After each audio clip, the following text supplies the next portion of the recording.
Now, coming to the third week wrap up on national issues in IYR talks, let us try to discuss on two important points. One is the observation or announcement by Mr. Nitin Gadkari about the infrastructure funding, that is land value capture. So, this is a concept that is already there in the developed countries. Whether this sort of thing, whether it is wherever development takes place, people in and around that should contribute to the exchequer for making further investments and development across the country. Do you think that this is a feasible concept in the Indian context? It's a beautiful concept actually, value capture to fund and finance further infrastructure projects. It's not just an issue of national highways, it's an issue of irrigation projects as well. The moment an irrigation project is operational, the value of the lands go up tremendously and there is an all-round prosperity in that area. And the whole lifestyle changes. I mean, like something like Nagarjuna Sagar, what it has done to Palnadu area. Palnadu area used to be one of the driest areas, as bad as Rayalaseema. And the moment Sagar water came, everything has become different. There were so many rice mills, rice growing, and a lot of prosperity across in the place. How do you capture part of that value generated in that land that because of the building of this irrigation project? Similarly, national highways, you have a big national highway running, the land values on both the sides will go up. I mean, as you go, it may decrease, but nearer, greater thing. And all this is coming through public investment and private gain. Wherever there is a public investment leading to a private gain, part of that private gain at least has to be captured by the government. It's being done in West.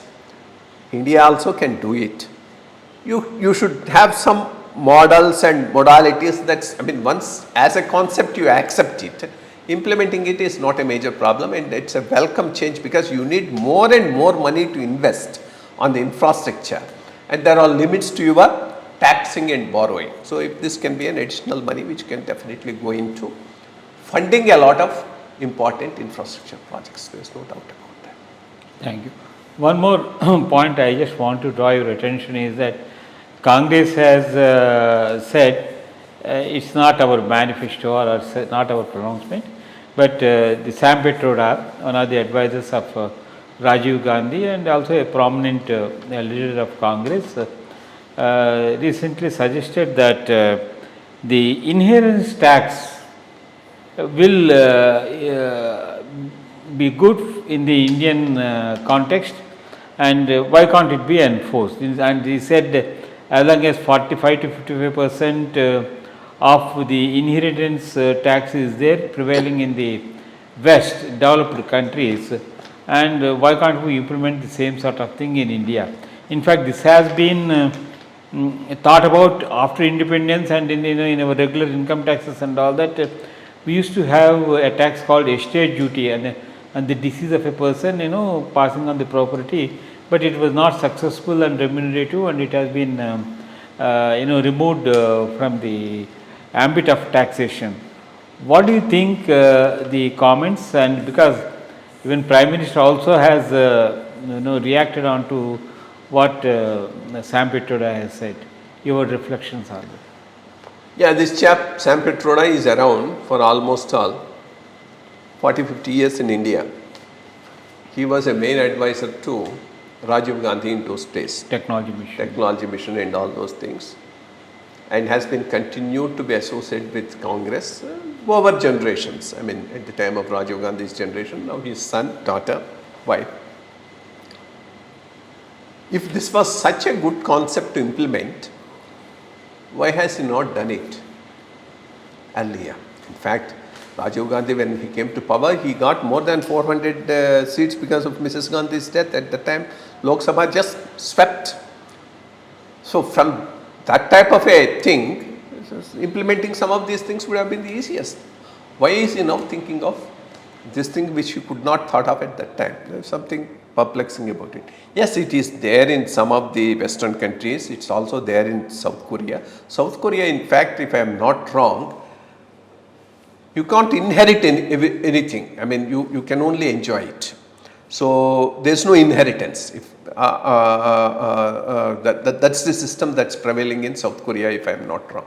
But of course, you also can tax inheritance. That's a second. The two things will happen here. If inheritance is not free of cost, people may try to do more and more of conspicuous consumption also, because today every family, every generation saves to leave it for the next generation. But when you say you either cannot leave it to the next generation, or if you leave, I tax it.